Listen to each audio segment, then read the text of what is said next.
Amém, queridos. Bom dia, graça e paz. Enquanto as crianças descem, eu me organizo aqui. E você já pode ir abrindo a sua Bíblia na carta de Paulo, primeira carta, de Paulo aos Tessalonicenses, capítulo 5. A Hélida deu um testemunho aqui sobre algo que aconteceu na vida dela e de Jailton, sobre como irmãos os aconselharam e os ajudaram. E é sobre isso que eu gostaria de falar. Como Deus é bom. Às vezes a gente fica pensando, puxa, Deus às vezes faz algumas coisas, a gente canta algumas coisas que confirmam a palavra que vai ser ministrada, ou a palavra confirma algumas músicas que vão ser cantadas. Deus faz isso, porque Ele é Deus. Ele é Deus. E é para Ele o culto. E se o culto é para Ele, meus irmãos, por mais que a gente ensaie, por mais que a gente prepare um sermão, por mais que a gente escolha músicas, é o Senhor quem nos conduz. É o Senhor, através do Espírito, que ministra no nosso coração aquilo que a igreja precisa. Precisa ouvir, precisa ser ministrada, precisa ser tratada. Nós somos meros instrumentos, como vasos de barro, como a Bíblia fala. E isso é maravilhoso, porque tira de nós qualquer tipo de soberba, qualquer tipo de arrogância, porque quando a gente sobe aqui nesse púlpito, já não sou eu, mas Cristo. Isso é maravilhoso. Eu sempre digo que o tremor, o medo, o suor que escorre pelas nossas testas quando a gente sobe aqui, nada mais é do que a confirmação de que esse é um momento em que Deus fala e nós ouvimos. Isso é maravilhoso. Eu queria continuar então falando sobre família. Mas dessa vez o título da mensagem, embora não tenha aparecido no seu WhatsApp, é a igreja como parte da família. Então nós vemos falando sobre família já há algum tempo. E hoje eu quero falar de uma parte da família que às vezes é negligenciada, que é a igreja. Porque a igreja contribui na evolução, na ministração, no cuidado da família, da sua casa, do seu lar. E às vezes a gente se esquece disso. W. Bradford Wilcox diz o seguinte: as congregações erguem toda uma cúpula sagrada no que respeita aos grandes capítulos da vida familiar: o casamento, ter filhos e educá-los. A igreja contribui para essas áreas da vida familiar. Existe uma relação direta, meus irmãos, entre família e igreja. E eu não tenho dúvidas de que a igreja tem fundamental importância na evolução familiar. Um recorte de um artigo denominado A Importância da Religião, uma vida geminada entre família e a fé, diz o seguinte: as igrejas fortalecem as famílias e as famílias fortalecem as igrejas. Ao trabalhar em conjunto, a família e a fé reforçam as normas do que é certo e errado, ensinam sobre o amor ao próximo e tornar-se num alicerce para que pais e filhos suportem os desafios da vida. Por outras palavras, a família e a fé evitam que nos sintamos sós. Ambos ampliam o nosso círculo de responsabilidade, estendendo-o para além de nós mesmos e ajudando-nos a transformar estranhos em amigos. As famílias depois transmitem este legado espiritual e social através das gerações. A intensiva pesquisa em ciências sociais de autoria de Mary Eberstadt evidencia a extensão da união destas forças. A família e a fé são a dupla hélice invisível da sociedade, escreveu ela. Duas espirais que, quando se ligam uma à outra, podem reproduzir-se, mas que dependem da força e impulso uma da outra. Então, a família e a igreja caminham juntas para que uma sociedade seja melhor. E eu não tenho dúvidas disso. Tanto é que Paulo, nas suas cartas, ele usa a palavra irmãos pelo menos 60 vezes. Só nessas duas cartas de Tessalonicenses, são 27 vezes.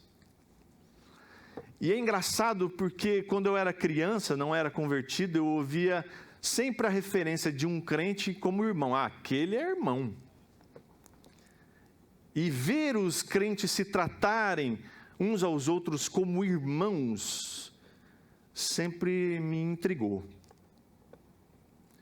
E quando eu me converti, quando a graça de Jesus veio sobre mim e eu passei a frequentar uma igreja evangélica, eu percebi que muitas vezes essa tratativa de irmão é mero jargão crentez.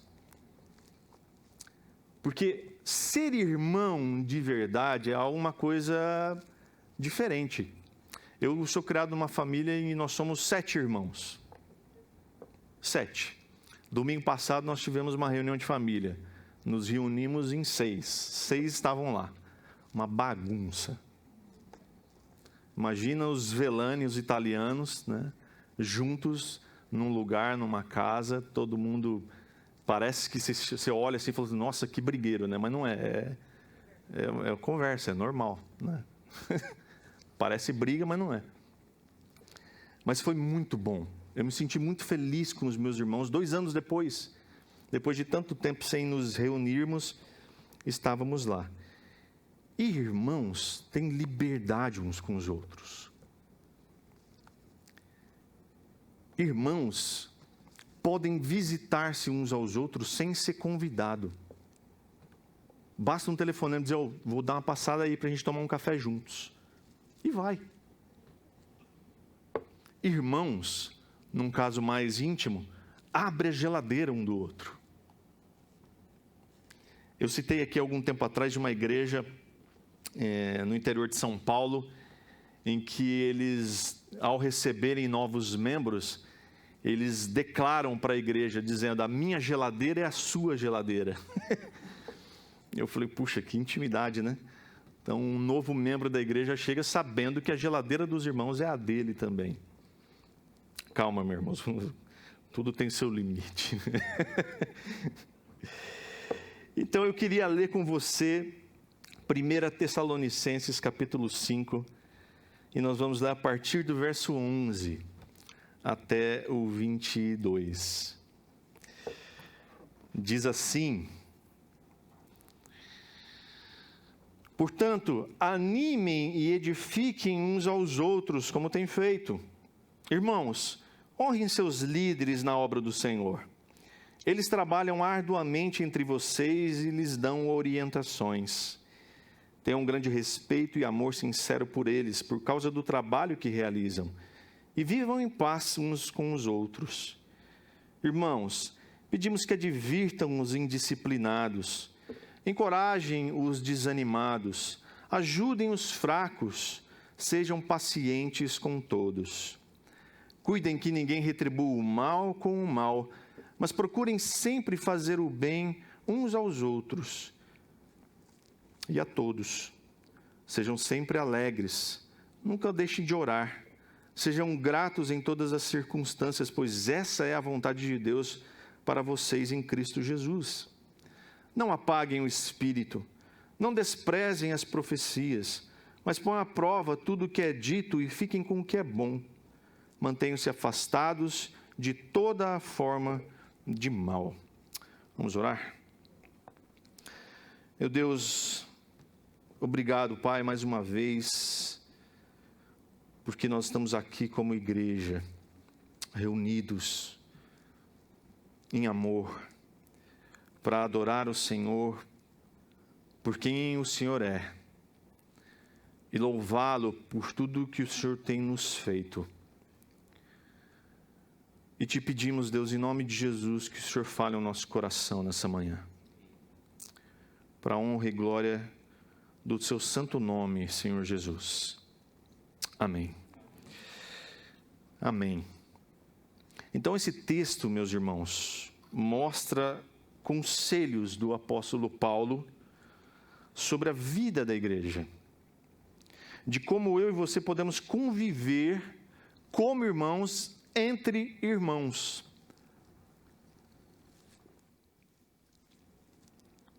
O Hernandes Dias Lopes fala o seguinte: é muito triste quando os crentes negligenciam e ignoram a igreja local. Nenhuma família é perfeita, assim como nenhuma igreja local é perfeita. Mas sem uma família para proteger e cuidar de uma criança, ela poderia sofrer e morrer. Assim também, os filhos de Deus precisam da família, que é a igreja local, para crescer, desenvolver os seus dons e servir a Deus. Então, o que eu queria conversar com você aqui, de como eu e você podemos ser membros ativos e relevantes numa igreja. Porque muitas vezes as pessoas falam sobre igrejas relevantes, de ser igreja relevante, mas antes de sermos uma igreja relevante, eu e você precisamos ser membros dessa igreja, e membros ativos e relevantes. Então a gente pode começar do verso 11, onde ele diz: portanto, animem e edifiquem uns aos outros, como você já tem feito. Portanto, o quê? Já que fomos alcançados pela graça de nosso Senhor Jesus Cristo, já que eu e você vivemos na luz, e que nós devemos então ser sóbrios, protegidos pela armadura da fé, como diz aqui no capítulo 4, versículo 8. Então, já que nós estamos nessa condição de alcançados por Jesus e transformados por Ele, então animemos e edifiquemos uns aos outros. Animar-se é exortar. Quando alguém está desanimado, quando alguém está cabisbaixo, quando alguém está enfrentando um problema, quando alguém está em tribulação, o que eu e você fazemos? Chutamos a cabeça dele quando ele está no chão? Não. Eu e você somos encorajados a animá-lo. É como se eu e você pegássemos essa pessoa desanimada pelos ombros e chacoalhasse dizendo: viu, vai dar certo. Eu estou junto com você, somos irmãos, vamos caminhar mais uma milha, vamos andar juntos, eu te animo e você me anima. Mas muitas vezes o que a gente faz é o contrário, a gente desanima ainda mais, com palavras duras, com desencorajamento. Uma vez eu estava numa situação bem difícil, bem complicada, e eu liguei para um grande amigo meu e disse para ele: meu irmão, e comecei a chorar para ele. E ele falou para mim assim, bem assim, no telefone, falou assim: meu irmão, todo mundo vive esse tipo de problema. Eu falei: puxa, mas você é meu amigo e esse é o meu problema. Eu queria ouvir uma coisa diferente. E às vezes é isso, quando alguém vem e chora pitangas para você, use o seu ouvido para chorar, anime-a, exorte-a. Exortar nem sempre é dar bronca, mas é animar, é colocar a pessoa para cima e dizer que há um Deus que cuida dela, e há um Deus maior do que qualquer problema que ela possa apresentar. E ele diz: edifiquem-se, ou seja, em fé, esperança, amor, conversando sobre coisas que vai construir, coisas que sejam relevantes, coisas que vão edificar essa pessoa, construir algo. E às vezes eu fico pensando, que tipo de coisa ocupa as nossas conversas com os nossos irmãos? No corredor, no final do culto. Ontem, por exemplo, eu não ia falar, mas acho que é importante dizer isso, né? Ontem, por exemplo, alguns irmãos me edificaram, parabenizando pelo tricampeonato do Palmeiras, né? Fiquei muito edificado. O Atlas está bem feliz também. Eu estava tentando não falar isso. Desculpe, irmãos. Mas que tipo de conversa nós podemos ter com os nossos irmãos que possa edificá-lo, que possa construir algo, que possa fazer com que ele se sinta fortalecido? É sobre futebol, e às vezes, meus irmãos, falar sobre futebol, falar sobre alguma coisa trivial, é o que a pessoa precisa. É o que a pessoa precisa para descansar sua mente, para que então a palavra do Evangelho possa entrar e fazer diferença na vida dela. Porque às vezes o foco está tanto no problema, que uma conversa trivial, mas amistosa, amável e amigável, abre portas para o Evangelho. Muitas vezes a pessoa está tão reservada, tão resistente, que você chegar diretamente com o Evangelho pode fazer com que ela se endureça ainda mais. Porque a frustração, o desânimo, fecha a mente das pessoas. Então sim, dizer sobre o tempo, ou será que vai chover hoje? Puxa, e o seu time, como vai? Pode te abrir portas para edificação dos seus irmãos. A segunda coisa que a gente pode entender aqui é que nós podemos ser um membro ativo e relevante de uma igreja, honrando, respeitando e amando a liderança que Deus nos deu. Assim como Deus estabelece papéis nas famílias, do pai, da mãe e dos filhos, que a gente vem estudando na nossa classe de família, também estabelece na igreja papéis. Efésios capítulo 4, verso 11 a 13, diz assim para mim e para você: Ele, Deus, designou alguns para apóstolos, outros para profetas, outros para evangelistas, outros para pastores e mestres. Eles são responsáveis por preparar o povo santo para realizar a sua obra e edificar o corpo de Cristo, até que todos alcancemos a unidade que a fé e o conhecimento do Filho de Deus produzem e amadureçamos, chegando à completa medida da estatura de Cristo. Então, o papel da liderança que Deus estabelece nas igrejas tem um propósito, que é edificar o corpo. Ajudar-nos a sermos mais parecidos com Cristo. Então, em primeiro lugar, honre, reconheça a sua liderança. Honrar nada mais é do que ter consideração pela sua liderança. Não é dar presente. Não é chamá-lo de "ó, meu líder". Não é isso. É considerá-lo. Ter ele como alguém estimado. Ele pode ser seu pastor, ele pode ser um membro do conselho, ele pode ser um líder de ministério, ele pode ser um líder de GPS, que são os nossos grupos pequenos, que a gente considera como os diáconos, simplesmente porque o trabalho deles é o da edificação do corpo. Ou seja, de vocês, de nós. Outra coisa, respeite. Mostrar respeito é, de alguma forma, procurar maneiras de cooperar com ele. Eu não sei você, mas na sua caminhada cristã, talvez você já tenha visto o seu líder, o seu pastor, o líder de algum ministério descabelado de tanto fazer coisas, de correr para cá, correr para lá, agir aqui, agir ali. Talvez é porque ele precisa de ajuda. E respeitá-lo é uma forma de dizer: escuta, eu estou aqui. O que eu posso fazer para te ajudar? Quero te ajudar.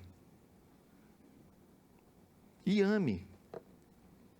Ame a sua liderança. De modo que sempre haja algo bom para que você fale. Sempre haja algo que você possa dizer para encorajá-lo. Para fazer com que ele persevere, para fazer com que ele continue animado, para fazer com que ele continue motivado. Não fale mal.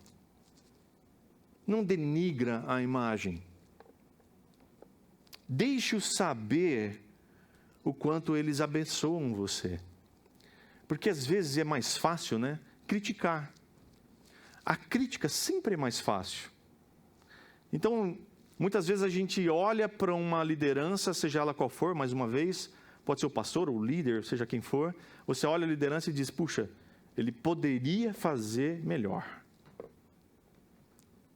Ele poderia fazer diferente. Ele poderia fazer assim, ele poderia fazer assado. O que de bom pode ser dito a respeito dele ou dela? Quais as qualidades que precisam ser exaltadas? Quais as qualidades que precisam ser apontadas? Talvez acho que seria a melhor forma de edificar a liderança é dizer o quanto ele tenha te ajudado em alguma área da sua vida. Como a Hélida fez aqui, agora há pouco. E por último, ele diz, vivam em paz uns com os outros. Busque maneiras de se relacionar bem com as pessoas que estão ao seu redor. De se relacionar bem com a sua liderança. E com os demais irmãos. Procure conhecer a sua liderança. Procure saber que time que ele gosta, por exemplo. Aposto que você não sabe qual é o time que eu gosto. Mas conhecer um pouco mais, saber do que ele gosta, do que ela gosta, saber se ele está bem, se ela está bem. É tão bom quando alguém se preocupa e faz uma pergunta simples e básica, dizendo, como você está? Como é bom isso. E sabe, a gente precisa entender que a gente sempre lida com pessoas. E pessoas, meus irmãos, eu quero dizer uma coisa muito nova aqui para vocês, é uma revelação. Pessoas cometem falhas. Pessoas são muito falhas às vezes. E muitas vezes a gente olha essas falhas e pensa, puxa, que falha, hein? Que falha. E eu quero te dizer uma coisa, sim, é verdade. Pastores, diáconos, o conselho, são de gente falha. Você pode imaginar, falando, puxa, mas o conselho da IBCATOI, aqueles homens e mulheres distintas que sentam naquela mesa, né? Gente, é um espetáculo, são pessoas assim, crentes, mas falhos. Falhos. Liderados por um pastor muito falho. E falhando, né? Falhando em gente falha. Nos versos 14 e 15, a gente pode ver como podemos ser um membro ativo e relevante na igreja, dispondo-se para ajudar nas várias carências dessa igreja, dessa grande família. Se a gente olhar atentamente para a vida da igreja, a gente vai ver muitas necessidades. Basta um olhar atento, no dia de culto mesmo, quando a gente se reúne aqui todo mundo junto, ou na quinta-feira, quando foi o nosso culto de ação de graças, aliás, foi muito bom estar aqui.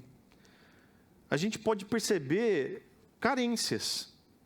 Um exercício muito prático e rápido, você senta e olha em volta, você vai ver carências, necessidades que a igreja tem. Não é só essa. Toda igreja tem carências e necessidades. E é triste quando alguém separa o nós e vocês. É muito comum a gente ouvir, mas vocês poderiam fazer tal coisa. É muito triste isso. Eu realmente fico muito chateado quando alguém chega para mim e fala assim, mas vocês podiam fazer tal coisa. na igreja. Às vezes de membro da igreja, né? Que separam o nós aqui e do vocês, quem trabalha na igreja, ou quem ganha da igreja, ou quem exerce algum cargo de liderança da igreja. O nós, como diz o Paulo Júnior, não pode ser um coletivo de eus individuais que pensam só em si mesmos. Quando a gente fala nós, é nós mesmo. Nós todos estamos envolvidos e engajados no corpo, que é a igreja. Então, quando a gente pensa em carências da igreja, são carências nossas. Não é a instituição IB Catuaí que tem carências. Não é o CNPJ da IB Catuaí que precisa de alguma coisa. Não é as finanças do CNPJ da IB Catuaí que tem carências. Não é o corpo de líderes da instituição IB Catuaí que tem carência. É nós que temos carências. Porque IB Catuaí somos nós. Todos nós, de igual forma. Cada um com o seu papel. Isso é muito interessante, porque essa separação precisa não existir mais. Não tem nós e vocês, somos todos um corpo só, uma família só, uma igreja, reunidos por um objetivo só, Cristo Jesus. Adorá-lo e exaltá-lo. Então, toda a igreja, meus irmãos, também preciso trazer uma revelação para você aqui. Toda a igreja, toda, tem indisciplinados, desanimados e fracos. Todas as igrejas. E todos esses indisciplinados, esses desanimados e fracos, como tinha em Tessalônica e também tem aqui na IB Catuaí, precisam de cura. A cura é aconselhamento, advertência para os indisciplinados. Ora, se há alguém indisciplinado no nosso meio, essa pessoa precisa de instrução, precisa ser advertida, aconselhada. E muitas vezes a nossa prática é apontar o dedo e dizer, olha aquela pessoa lá, viu, não é fácil não. Mas ninguém é capaz de chamá-la para uma conversa, para tomar um café e dar um conselho. E dizer, meu irmão, minha irmã, o caminho que você está escolhendo não é adequado. Jesus disse, se ela te ouvir, ganha o teu irmão. Se ela não te ouvir, traz mais alguém junto. Isso inclui os líderes também. Se quando você trouxer um irmão junto e confrontá-la de novo, adverti-la de novo, aconselhá-la de novo, e ela te ouvir, se arrepender talvez de um pecado, se arrepender de um caminho errado que ela tem feito, você ganhou o seu irmão. Então, para os indisciplinados, existe uma cura que é o aconselhamento, a advertência dos irmãos. Também tem consolo, encorajamento para os desanimados. Você já deve ter conversado com alguém desanimado nos últimos dias. Provavelmente. Os dias que nós temos vivido têm produzido muito desânimo. Então tem muita gente muito desanimada com tudo. Com o seu trabalho, com a sua vida, talvez sua vida conjugal, com a sua família e com a igreja. E essa pessoa, ela não precisa de um empurrão ribanceira abaixo. Essa pessoa não precisa de desprezo. Essa pessoa, ela precisa de consolo, de encorajamento. De que você pegue na mão dela e diga, vamos em frente. Porque atrás vem gente. Não, porque é lá na frente que está o nosso alvo, o nosso foco. É Cristo Jesus, e Ele é um modelo. Meus irmãos, por que a gente insiste em agir de forma diferente disso? De tratar os desanimados com desprezo. Não tóxico. Não quero me contaminar com esse desânimo. Não quero me dar preguiça. Meus irmãos, ajudem a consolar e encorajar os desanimados. E também tem o amparo, o suporte para os fracos. Tem pessoas que são mais fracas na fé. Um dia que eu preguei sobre 1 Coríntios capítulo 8, que fala sobre isso. Existem aquelas pessoas que precisam que eu e você possamos dar o braço a torcer de vez em quando. Ceder um pouco na nossa forma radical de ser e pensar. E amparar essas pessoas. E ajudá-las a crescer e se fortalecer na fé. Eu sei, às vezes é difícil. Às vezes é cansativo. Mas é fundamental que eu e você possamos amparar os mais fracos. Eu me lembro de um rapaz que eu discipulava e quase todos os dias ele batia na porta de casa, quase todos os dias. E nos horários mais complicados, às vezes eu estava de pijaminha lá, batia na porta e onde a gente morava, o nosso portão abria e fechava com facilidade, e ele batia na porta. E sempre era com choramingos, que ao meu ver eram coisas banais, mas para ele era muito grande. E eu me lembro que foram anos nesse processo, anos. Mas hoje eu consigo olhar para esse rapaz que agora se casou, tem uma família, bem, com a sua fé bem fortalecida. Eu posso ver que ele cresceu. Graças a Deus por isso. Porque ele era fraco e precisava de amparo. Precisava de ajuda. Precisava de um suporte. Então, a solução para os conflitos ou coisas desagradáveis que acontecem no nosso meio como igreja é relativamente simples. Primeiro, é menos reação. Ele diz aqui, não retribuir ofensa com ofensa. Menos reação.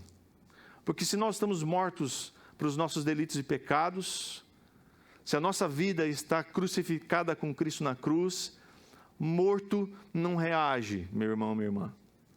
Então, menos reação. Não retribua a ofensa que alguém te fez com outra ofensa. O mal com outro mal. Não se deve jamais devolver na mesma moeda. Revidar, vingar-se. Mas nós precisamos de mais ação. Ele diz, faça o bem uns aos outros. É preciso buscar, espalhar a bondade de maneira intencional. Aonde há uma necessidade, aonde há uma carência, seja bondoso, seja intencional e haja em favor de alguém. Porque, às vezes, a nossa atitude, a nossa ação é sempre em favor de alguém mesmo. Mas esse alguém sou eu mesmo. Isso é muito egoísta. Então, quando nós, como igreja, nos preocuparmos com o outro, de fazer o bem uns aos outros, então nós vamos ser crentes ativos e relevantes que compõem uma igreja relevante no lugar onde a gente está inserido. Então, se a gente quer ser relevante nesse bairro onde nós estamos, em primeiro lugar, eu e você precisamos ser crentes ativos e relevantes no corpo onde nós estamos. onde Deus nos colocou. Faça sempre o melhor. Ou seja, seja irmão de verdade. A próxima coisa que a gente aprende aqui é que nós podemos ser um membro ativo e relevante, participando, não de qualquer jeito da vida da igreja, mas com vitalidade. Nos versos 16 a 18, nós vemos que as igrejas morrem quando os seus membros não são vívidos. Eu não estou dizendo aqui vividos, é vívidos. Vívido é o indivíduo que tem força, que tem vigor, ele é intenso, ele é ardente, ele é brilhante, ele é vibrante e contagiante. Isso é uma pessoa vívida. O vivido, ele tem experiências, mas pode ser um acabado, cansado, um desanimado, mas tem experiência. É vivido. A gente sabe que tem um monte de igrejas por aí, cheio de gente vivida, mas com poucos vívidos. Entende a diferença?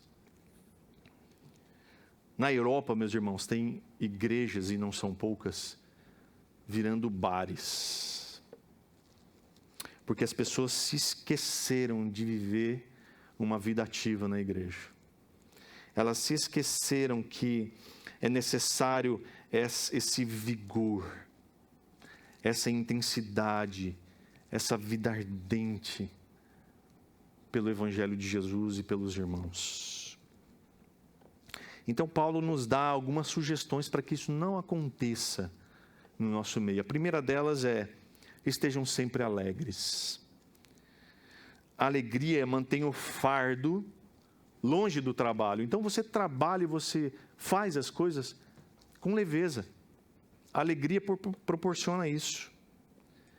Porque a alegria do Senhor é a nossa força, como diz Neemias. Ou então, sim, o Senhor fez grandes coisas por nós, por isso nós estamos alegres, como diz o Salmo 126. Fazer as coisas com alegria alivia o fardo, meu irmão, minha irmã. Eu cansei de ouvir irmãos cansados da igreja, cansados dos seus ministérios, dizendo: se tornou um fardo para mim, porque a alegria foi embora. E quando você faz sem alegria, aí é fardo mesmo, aí fica pesado, fica difícil de caminhar. Então, vamos seguir o conselho de Paulo: estejamos sempre alegres. Que a alegria, de novo, já falei aqui outras vezes, a alegria nunca vem do outro. A nossa alegria vem do Senhor. Então não coloque a sua expectativa no outro. Bom, vou ser alegre com o outro, com a esposa, com o filho, com o pai, com o irmão da igreja. Você vai se decepcionar. Porque a alegria e a satisfação vem de Deus. E quando ela vem de Deus, embora o seu irmão, a sua esposa, o seu marido, os seus filhos te desagradem, a alegria não vai sumir de você, porque ela vem de Deus. A fonte é inesgotável e fidedigna. Deus não vai te decepcionar. A outra coisa que ele diz para mim e para você é: nunca deixem de orar, ou orai sem cessar em algumas versões. A oração, meus irmãos, é fundamental na vida de uma igreja. A igreja primitiva, a primeira igreja, a igreja que se levantou depois da pregação de Pedro, ela priorizou a oração. A gente vê aqui. Eles se dedicavam de todo o coração. A oração é um dos pilares dessa igreja. Por isso que deve ser um pilar da nossa igreja também. Por isso que nós temos esse momento de oração. As pessoas às vezes falam assim: puxa, mas eu não gosto muito de orar. Meu irmão, minha irmã, isso é fundamental, é pilar na minha e na sua vida. Orar uns pelos outros. A Hélida nos falou e orientou aqui. Então, a oração, meus irmãos, ela constrói uma base sólida para que a igreja possa avançar. Atos, capítulo 1, versículo 14, diz que todos eles se reuniam em oração com um só propósito.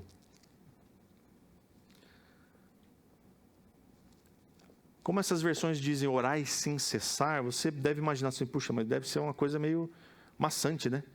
Orar o tempo todo. Não se trata disso. Mas a oração sem cessar significa que eu e você devemos ser uma pessoa que recorre à oração com frequência, constantemente, sempre que necessário. Isso é orar sem cessar. A oração precisa ser o nosso primeiro recurso, primeiríssimo recurso. Jonathan Edwards, ele disse o seguinte: a igreja precisa ter fome de Deus, pela oração e jejum. Deus não unge métodos, Deus unge homens.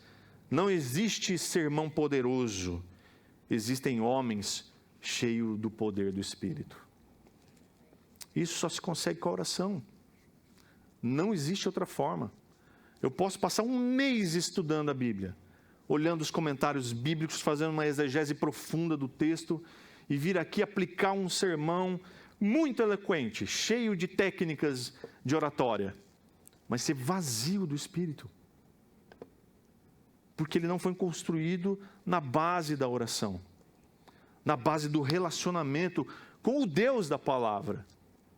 Então vai ser só uma reprodução teológica, acadêmica e intelectual. Ele também diz, sejam gratos.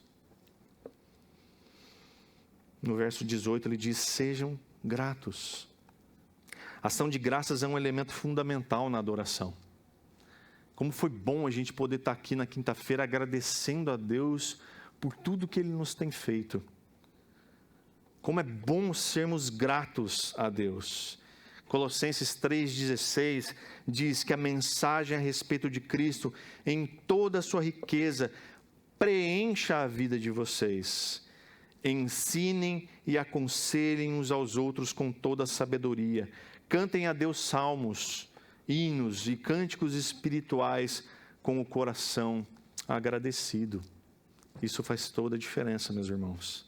Um coração cheio de gratidão, um coração que sabe reconhecer as coisas que Deus tem nos feito, é um coração alegre.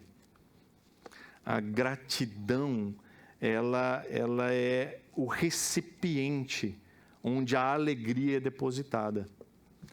Um coração grato é sempre um coração alegre.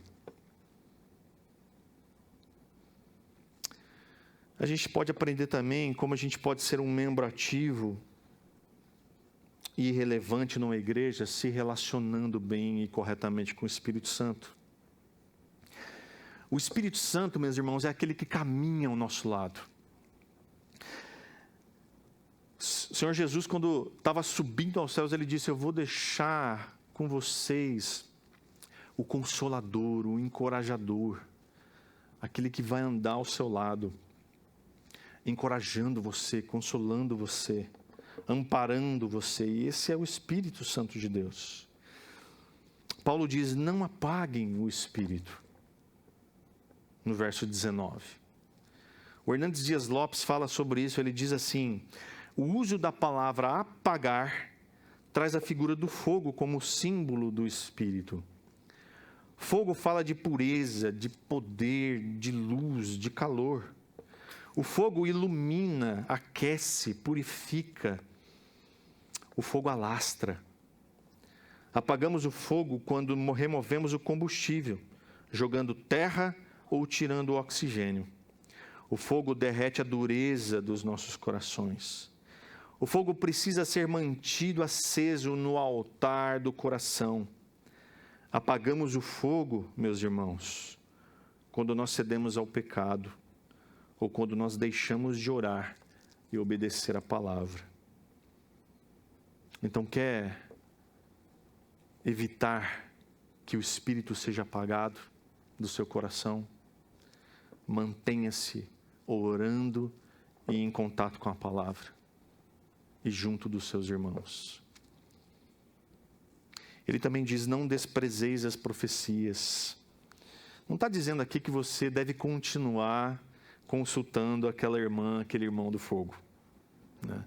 Que você vai lá e fala assim: hoje eu preciso de revelamento, né? E vai lá buscar aquele irmão que tem a panturrilha trabalhado, que ele só aqui, né, no movimento do... Já viu aqueles irmãos? Não é disso que se trata. Não é disso que se trata quando não desprezei as profecias. Ele está falando da palavra de Deus, meus irmãos. Toda a revelação de Deus está aqui na minha mão. E está na sua mão também. Toda a revelação está aqui. Então, meus irmãos, quando alguém abre esse livro e compartilha comigo e com você da santa palavra de Deus, Paulo está dizendo: não despreze isso. Não despreze. Uma vez, um amigo meu me chamou em cima da hora para pregar num culto de terceira idade. Há 10 anos atrás. E em cima da hora, o pastor dele tinha ido viajar e tal, e ele não tinha ninguém que falasse. Ele falou assim: ô Rogério, me socorre, vai lá. Eu falei: meu Deus, o que eu vou falar, né? Numa igreja presbiteriana, culto de quarta-feira, 3 horas da tarde, só a terceira idade mesmo. E era uma igreja assim bem antiga, então os da terceira idade era quase da quarta. Então, bem... Eu pensei, falei: meu Deus, e agora, né? Eu preciso da tua ajuda, meu Deus. E eu estava lendo um livro na época, e na hora do almoço, assim, aí eu peguei e folhei esse livro, e um dos subtítulos do livro dizia assim: não subestime o potencial de um culto. Falei: oh Deus, obrigado. E aí eu peguei e fui para essa igreja com a alegria de que o Senhor estava naquilo. E foi tão bom compartilhar a palavra com aqueles irmãos, porque a gente viu ali a alegria do Senhor estampada no rostinho deles. Naquela época não se usava máscara, né? Você podia ver. Sabe, quando a palavra de Deus é revelada aos nossos corações através de uma mensagem, através de um devocional, através de uma leitura bíblica, ou através de algum vídeo que algum irmão manda para você, não despreze. Pode ser Deus querendo falar com você. Pode ser Deus querendo ministrar sobre alguma coisa que você está vivendo naquele momento.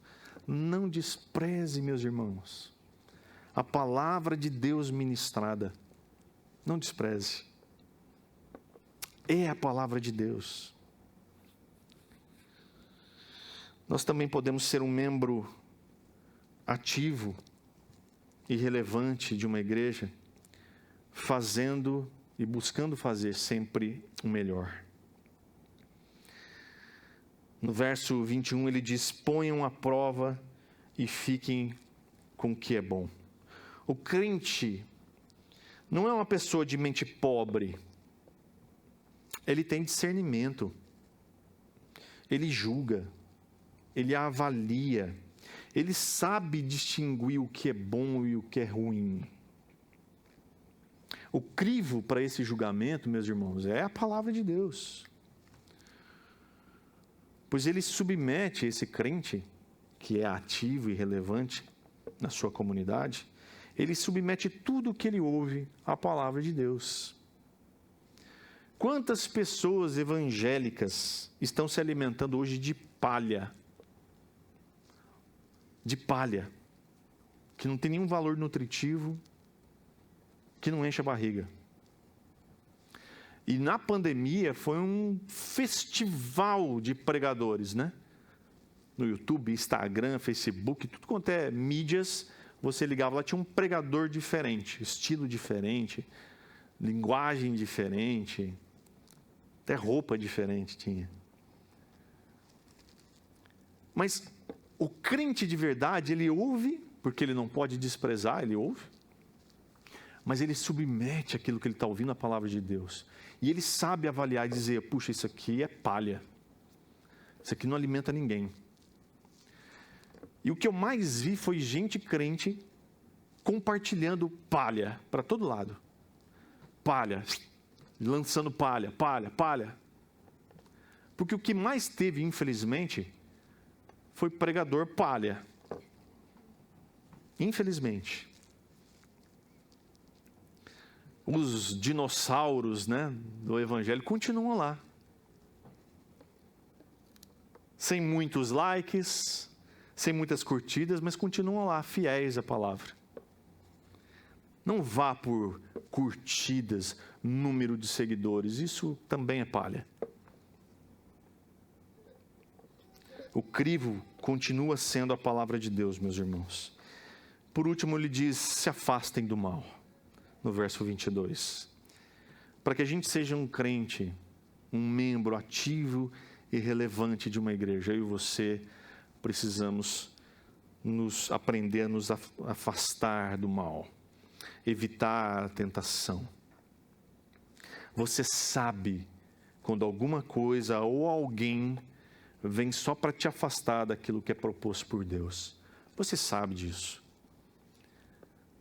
Porque, de novo, o Espírito caminha ao seu lado. Então há discernimento. Precisa haver sabedoria também. Para ter resistência e dizer, bom, isso não tem nada a ver com quem eu sou em Cristo, então não me interessa, eu não quero. Eu não desejo. Então, se afaste, meu irmão e minha irmã, daquilo que então não tem nada a ver com Deus enquanto é tempo.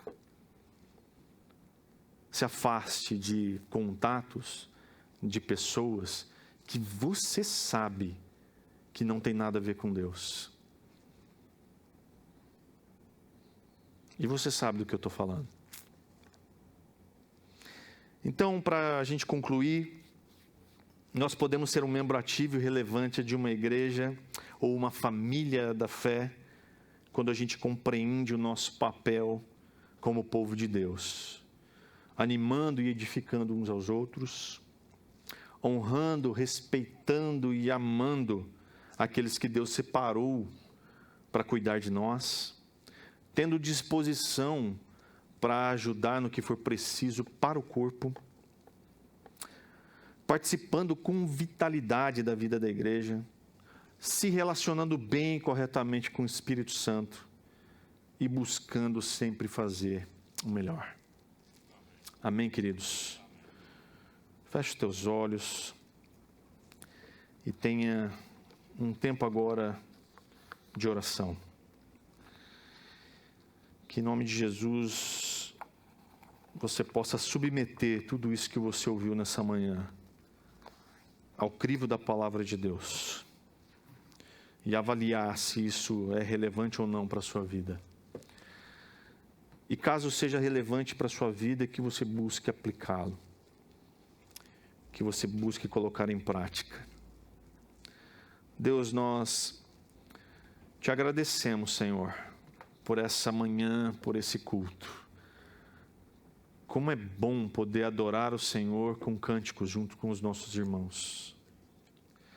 Como é bom, Deus, poder orar por áreas tão relevantes e importantes na nossa vida, como família, como finanças. Obrigado, Deus, porque a gente pode estar aqui, Senhor, orando juntos, cantando juntos e sendo ministrados juntos.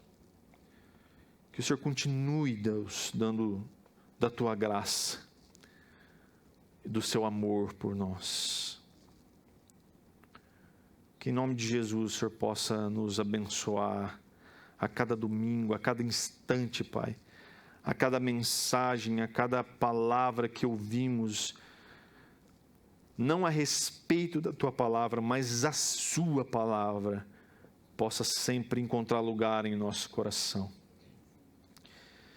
E o nosso coração seja esse terreno fértil, onde ela possa crescer e dar fruto. Frutos que sejam para a honra e glória do Senhor. Em nome de Jesus. Amém.